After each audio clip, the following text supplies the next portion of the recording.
لیکن فرماتے ہیں کسی وجہ سے نا ایک دن میرا عمار بن یاسر کے ساتھ کسی بات پہ اختلاف رائے ہو گیا، جھگڑا ہو گیا. توجہ ہے میری بات پر؟ فرماتے ہیں جھگڑا ہو گیا. ہمارا پتہ حال کیا ہے؟ ہمارا یہ حال ہوتا ہے کہ ہمارا جھگڑا ہو جائے تو خیر ہے، لیکن اگر پڑوسی کے بچے لڑ پڑے تو ہم کہتے ہیں اس کی روزی پاک نہیں، اس کی تربیت ٹھیک نہیں.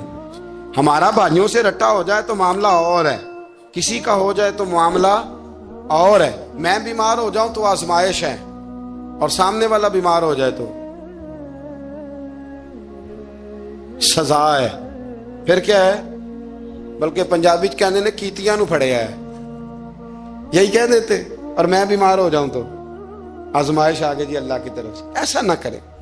ہمارا فتویٰ اپنے حق میں اور ہوتا ہے، سامنے والے کے معاملے میں اور ہوتا ہے. حضرت عمار بن یاسر کی بات کر رہا تھا. جناب عمار بن یاسر رضی اللہ تعالی عنہ، حضرت عمار بن یاسر کہتے ہیں کہ حضرت خالد بن ولید کے ساتھ، جناب خالد بن ولید کہتے ہیں میری ان کے ساتھ نہ کسی بات میں اختلاف رائے ہو گیا. تو میں اب دلیر آدمی تھا، شیر آدمی تھا، کبھی جھکا نہیں تھا، کبھی کوئی معاملہ نہیں ہوا تھا، کبھی کوئی ایسی بات نہیں ہوئی تھی. آپ فرماتے ہیں جب رائے کا اختلاف ہو گیا نا، بات ذرا آگے بڑھ گئی تو نبی کریم صلی اللہ علیہ وسلم تک بات پہنچی. تو میرا یہ خیال تھا کہ حضور میری بھی سنیں گے، عمار بن یاسر کی بھی سنیں گے، پھر حضور کوئی فیصلہ کریں گے. پر قربان جاؤں، وقت بدل گیا ہے نا. اب بہت بڑے چودھری ہیں، بڑے سردار ہیں، بڑے سپہ سالار ہیں حضرت خالد بن ولید، پر وقت بدل گیا. تو حضرت خالد بن ولید کہتے ہیں جب میں نے نبی کریم کی بارگاہ میں بات عرض کی، حضور تک بات پہنچی، تو میرے مصطفیٰ نے موٹی سی بات ارشاد فرمائی. رسول کریم فرمانے لگے بھئی بات مختصر سی ہے، جس نے عمار کو راضی کر لیا اس نے مجھے راضی کر لیا، اور جس نے اسے ناراض کیا اس نے مجھے ناراض کیا. فرماتے ہیں بس میری قیمت پڑ گئی، میرا قد اونچا ہو گیا. حضرت خالد بن ولید کہتے ہیں میں نے بھی کہا اب بات کیا کرنی ہے، اب تو گزارش ہی کرنی ہے، اب مدعا کیا سنانا ہے، اب تو بات کرنی ہے. فرماتے میں آگے بڑھا، اور جیسے بھی ہوا میں نے حضرت عمار بن یاسر کو راضی کیا. حضرت عمار کہتے ہیں ایک وقت وہ تھا اور ایک وقت یہ ہے. جب دونوں وقتوں کو دیکھتا ہوں تو کہتا ہوں الحمدللہ رب العالمین. یہ ساری تعریفیں اس رب کے لیے ہیں جو تمام جہانوں کو پالنے والا ہے. وقت دیں معاملات کو، ٹائم دیں. آپ دیکھیں اللہ تبارک و تعالی بڑا کریم ہے. وقت کے ساتھ جب چیزیں تبدیل ہوتی ہیں اپنے ٹائم کے. حضرت بلال حبشی رضی اللہ تعالی، بڑا مشکل نہیں، اکیلا آدمی، غریب آدمی، مکے کے سارے سرداروں کے قابو آ گیا. حضرت حسان میں نے خود اپنی آنکھوں سے دیکھا، حضرت بلال کے گلے میں رسی ڈال کے بچے کھینچا کرتے تھے. یار خاصا مشکل کام نہیں. امیہ بن خلف ڈنڈوں سے مارتا ہے، آپ کے ہاتھ اور پیر چارپائی کے نیچے رکھ کے تو اوپر بیٹھے رہتے بڑی بڑی دیر. بڑی تکلیف نہیں، بڑی اذیت نہیں. لیکن حضرت بلال حبشی فرماتے ہیں پھر میں نے وہ سارے دکھ مٹتے دیکھے. وقت بیت گیا. وہی امیہ بن خلف ایک دن گھوڑے پہ تھا، گھوڑے اپنے کو تیار کر رہا تھا، لگام ڈال رہا تھا. حضور علیہ السلام گزرے تو فرمایا کیا کر رہے ہو؟ کہنے لگے اس گھوڑے پر بیٹھ کے آپ کو شہید کروں گا. تو حضور فرمانے لگے تیاری کر لے، تجھے قتل میں نہیں کرنا ہے. پھر جنگ کے موقع پہ نا ہلکی سی خراش لگائی رسول پاک نے اسے یہاں گلے پہ. تڑپتا تھا، روتا تھا، سسکتا تھا. لوگ کہتے تھے امیہ کیا ہو گیا، اتنا سیانا بندہ یہ کیا کرتا ہے؟ تو کہنے لگا تمہیں پتہ نہیں مجھے تکلیف کتنی ہے. ضرب تو چھوٹی ہے پر تمہیں پتہ نہیں لگائی کس نے ہے تو چھوٹی پر تمہیں خبر نہیں کہ لگائی کس نے ہے، کس نے یہ ضرب لگا دی ہے. پھر تڑپ کر سسک کر مرا. حالات بدل جاتے ہیں، حالات میں تبدیلیاں آ جاتی. ہم وقت نہیں دینا چاہتے. ہمارے اندر جو حوصلے کی کمزوری ہوتی ہے، ہمارے اندر جو وہ ایک بہت بڑا معاملہ ہوتا ہے کہ کسی بھی طریقے سے یہ معاملہ ختم ہو، کسی بھی طریقے سے شفا ہو، جلد از جلد ہم اس بات سے نکلیں، تو یہ بات ہماری درست نہیں ہے. ہمیں وقت دینا چاہیے. حضرت سیدنا عاصم بن ثابت بن قیس بخاری میں بھی موجود ہے اور بھی بہت ساری کتب میں یہ روایت موجود ہے. حضرت عاصم بن ثابت بن قیس رضی اللہ تعالیٰ عنہ، آپ نے نا جنگ احد میں بڑی دلیری کے ساتھ آپ لڑے تھے. 2 لوگوں کو آپ نے قتل کیا تھا، مصافے اور حارث کو. ان کی والدہ سلافہ بنت سعد، سلافہ بنت سعد بڑی مالدار عورت تھی، بڑی تیز تھی. اس نے قسم کھائی تھی کہ میرے دو بیٹے چونکہ حضرت عاصم بن ثابت نے قتل کر دیے، اس نے قسم کھائی تھی کہ میں نہ معاذ اللہ انہیں قتل کراؤں گی اور ان کی گردن اترواؤں گی اور ان کی کھوپڑی میں شراب بھر کے پیوں گی. جملے بولنے والے کئی دفعہ بڑا ہی بول جاتے ہیں. حضرت عاصم بن ثابت بن قیس رضی اللہ تعالی، سلافہ بن سعد کہنے لگی کہ میرے بیٹے چونکہ انہوں نے قتل کیے تو 100 اونٹ دوں گی جو انہیں شہید کرے گا، اور پھر میں معاذ اللہ ان کی گردن اتروا کے کھوپڑی کے اندر شراب بھر کے پیوں گی. حضرت عاصم بن ثابت بڑے بہادر تھے، قابو نہ آ سکے. کافروں نے ایک چال چلی کہ مدینے سے کچھ مبلغ مانگے تبلیغ کرنے کے لیے. بطور مبلغ کو مانگا لیکن رستے میں بددیانتی کی، جھوٹ بولا، ظلم کیا، انہیں گرفتار کیا اور گرفتار کر کے معاذ اللہ تعالیٰ انہیں بیچنا چاہا. حضرت عاصم بن ثابت کہنے لگے میں میدان کا آدمی ہوں، میں قید ہونے سے لڑائی کرنے کو بہتر سمجھتا ہوں، میں کفار کا قیدی ہونے سے شہید ہونے کو فضیلت دوں گا. تلوار نکال لی، نیزے نکال لیے، لڑنے لگے. اب اکیلا آدمی اور سامنے درجنوں بیسیوں لڑنے والے، سب کا رخ جب انہی کی طرف ہوا تو حضرت عاصم بن ثابت بن قیس رضی اللہ تعالیٰ عنہ سمجھنے لگے اب شہید ہو جاؤں گا. تو آپ نے ایک دعا مانگی، کہنے لگے اے اللہ میرے بدن کی حفاظت کرنا، اے اللہ میرے وجود کی حفاظت کرنا. گویا میری لاش کی یہ بے حرمتی نہ کریں، اللہ حفاظت کرنا. شہید کر دیے گئے. جیسے ہی آپ شہید ہوئے تو اب وہاں تو منت یہ تھی نا معاذ اللہ کے گلا کاٹیں گے اور معاذ اللہ کھوپڑی میں شراب پیئیں گے. انہوں نے دعا کر دی یا اللہ حفاظت کرنا. آپ سب بھی دعا کریں یا اللہ ہماری حفاظت فرما، اے اللہ دنیا میں بھی حفاظت فرما، قبر میں بھی حفاظت فرما، حاسدوں سے، شریروں سے، مفسدوں سے اے اللہ حفاظت کرنا. یہ دعا فرمائی. جب آپ شہید کر دیے گئے نا، لاش مبارک قریب تھی تو کافر گردن کاٹنے کے لیے آگے بڑھے تو سینکڑوں کی تعداد میں شہد کی مکھیاں آ گئیں. انہوں نے گھیرا ڈال لیا سارے وجود کو. اب کتنی کو مکھیاں اڑائیں؟ ایک کو اڑاتے ہیں 10 اور آ جاتی ہیں، 2 کو اڑاتے ہیں 10 اور. ان کا خیال تھا شاید وجود کاٹنے آئی ہیں. وہ چلے گئے، کہنے لگے شام کو جب مکھیاں چلی جائیں گی تو دوبارہ آئیں گے. لیکن جب مکھیاں اڑی تو انہوں نے وجود کو چھوا بھی نہیں تھا. انہوں نے وجود کی حفاظت کی، دعا مانگی تھی اے اللہ ان سے میری حفاظت فرما، مجھے ثابت قدم رکھ. مکھیوں نے وجود کو چھوا بھی نہیں. اور جب رات ہوئی تو نہ بادل تھے، نہ پانی تھا، نہ ہوا تھی، لیکن اللہ نے پانی بھیجا، بارش آئی اور حضرت عاصم بن ثابت کی لاش کو بہا کے لے گئی، وجود بہا کے لے گئی. سویرے ڈھونڈتے رہے پر ان کا وجود کسی کو ملا.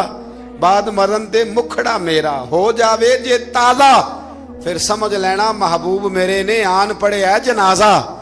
پھر سمجھ لینا محبوب میرے نے آن پڑے ہے.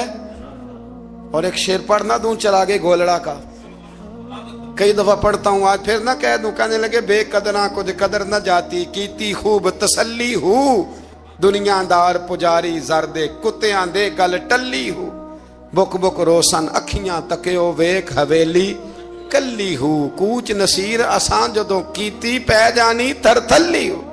تو یاد رکھ میرے بھائی، جب آپ ثابت قدم، حضرت خباب رضی اللہ تعالی عنہ، بخاری میں ذکر ہے، کتب حدیث میں، کتب سیرت میں ذکر.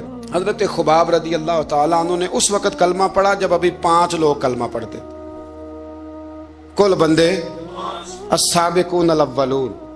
آپ فرماتے ہیں جس عورت کا میں غلام تھا نا، ام انمار اس کا نام تھا، وہ مجھے بڑی سخت سزائیں دیتی تھی. آپ لوہار کا کام کرتے تھے. سلاخیں آپ کو پتہ ہے، لوہار سلاخ رکھتا ہے پہلے آگ میں بھٹی میں، پھر وہ جب پوری طرح تپتی ہے پھر کچھ بنتا ہے. لوہار کا کام کرتے تھے. آپ فرماتے ہیں ام انمار میرے ساتھ یہ کرتی کہ مجھے سخت اذیت دیتی، کلمہ چھوڑنے پر مجبور کرتی. ایک دفعہ تو ایسے ہوا کہ اس نے کافروں کی ڈیوٹی لگائی. میں گلی سے گزر رہا تھا، مجھے نہیں پتا تھا ان کی پہلے سے تیاری. انہوں نے کوئلے جلا کے رکھے ہوئے تھے. مجھے پکڑا، میرا کرتا زبردستی اتارا، کوئلوں پہ لٹا دیا اور میرے وجود پر وزنی پتھر رکھ دیے. فرماتے ہیں میری چربی پگھلی تو کوئلے بجھے. یہ شہادت گاہ الفت میں قدم رکھنا. لوگ آسان سمجھتے ہیں مسلمان ہونا. زخم پہ زخم کھا کے جی، خون جگر کے گھونٹ پی، آہ نہ کر لبوں کو سی. یہ عشق ہے، کوئی دل لگی نہیں. اس میں بڑی برداشت کرنی پڑتی ہے. آپ فرماتے ہیں کہ حضور علیہ الصلوۃ والسلام نا خانہ کعبہ کی دیوار کے ساتھ ایک لگائے بیٹھے تھے. میں ایک دن حاضر، مجھے بڑی تکلیف دیتے تھے. کہتے ہیں جب میں کام کر رہا ہوتا تھا تو میری مالکن آتی تو وہ نکال کے نا سلاخ تو میرے سر پہ رکھ دیتی. میرا سارا وجود زخمی تھا. حضور خانہ کعبہ کی دیوار سے ٹیک لگائے بیٹھے تھے. میں حاضر ہوا تو محبوب کریم بھی اٹھے. تو حضور علیہ الصلوۃ والسلام سے میں نے عرض کی حضور دیکھیں مجھے کتنی تکلیف دی جاتی. تو ابھی فرمانے لگے بس اتنی، بس اتنی. فرمایا تم سے پہلے لوگوں کے سروں پر آرے رکھ کے 2 حصوں میں چیر دیا جاتا تھا. لوہے کی کنگھیوں سے ان کے وجود ادھیڑ دیے جاتے تھے، پر وہ سی نہیں کرتے تھے، اف نہیں کرتے تھے. میں خبردار بس اتنی. اور پھر میرے حضور نے ہاتھ اٹھائے، کہا اے اللہ خباب کی مدد فرما. اے اللہ خباب کی، اتنے لفظ ادا کی. حضرت خباب کہتے ہیں پھر میں نے وقت کو وقت دیا، پھر میں نے حالات کو وقت دیا، پھر میں نے اپنے محبوب کی دعا کو قبول ہوتے دیکھا. فرماتے ہیں وہ میری مالکن یہ مجھے تکلیف دیتی تھی، اذیت دیتی تھی، پھر اس کا حال یہ تھا کہ اس کے سر میں درد اٹھا. اور جس طرح کتا چیختا ہے جب اسے مارا جاتا ہے تو وہ چلاتا ہے، اس طرح وہ آوازیں نکالتی.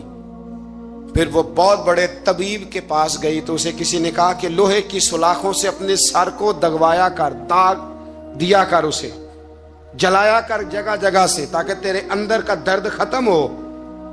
تو آپ فرماتے ہیں پھر لوگوں میں نے صبر اور استقامت کا رزلٹ دیکھا کہ وہ جو مجھے بطور سزا میرے سر پہ سلاخیں رکھتی تھی، پھر وہ بطور دوائی منگانے لگی. میں سلاخ گرم کر کے لاتا اس کے سر پہ رکھتا. فرماتے ہیں پھر اسے سکون ہوتا، پھر وہ تڑپتی.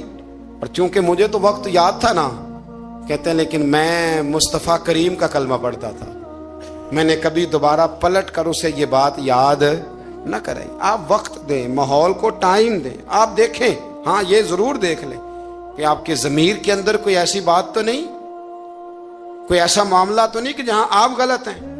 اور اگر ایسا نہیں پھر آپ وقت دیں آنے والے اسباب کو. ہم نہ بڑی جلدی ہے، ہمیں دعا کرائی ہے تو آج شام تک مسئلہ ٹھیک ہونا چاہیے، دعائی کھائی ہے تو طبیعت شام تک ٹھیک ہونی چاہیے. اگر ہم راہ حق کے مسافر ہیں تو شام کو ہمیں قرب الہی مل چکا ہو، حضور کی بارگاہ کے ہم حضوری ہو چکے ہیں. ایسا نہیں ہے. آپ وقت دیں، سفر کو جاری رکھیں، تسلسل کے ساتھ سفر کریں. سفر کے لیے جتنے اسباب کی ضرورت ہے وہ سارے اکٹھے کریں، محنت پوری کریں، جد و جہد پوری کریں، ہمت پوری کریں. لیکن پھر نتیجہ اپنے رب کریم پہ چھوڑ دیں، پھر رزلٹ اپنے اللہ. کئی دفعہ ہماری چاہت اور ہوتی ہے اور اللہ کی حکمت اور ہو، تو اللہ کی حکمتوں پر بہت ساری چیزوں کو چھوڑے. دعا کرتا ہوں اللہ کے حضور اللہ ہمیں سمجھنے کی توفیق عطا فرمائے. آخر دعوانا ان الحمدللہ رب العالمین.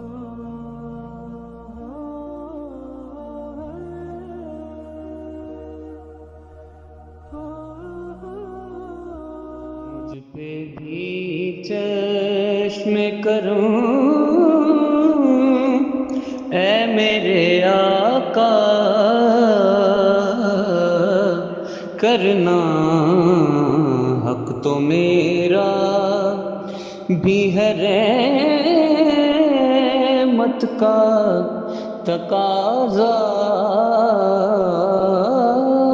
کرنا مجھ پہ بھی چشم کرم. تو کسی کو بھی اٹھاتا نہیں اپنے در سے، تو کسی کو بھی اٹھاتا اپنے در سے، کہ تیری شان آقا، کہ تیری شان کے شایا نہیں ایسا کرنا مجھ پہ بھی چشم کرم، یہ تیرا کام ہے اے آمنہ کے در یتیم، یہ تیرا کام ہے اے آمنہ کے در یتیم، ساری امت کی شفاعت تنہا کرنا، ساری امت کی شفاعت تنہا کرنا، مجھ پہ بھی چشم کرم۔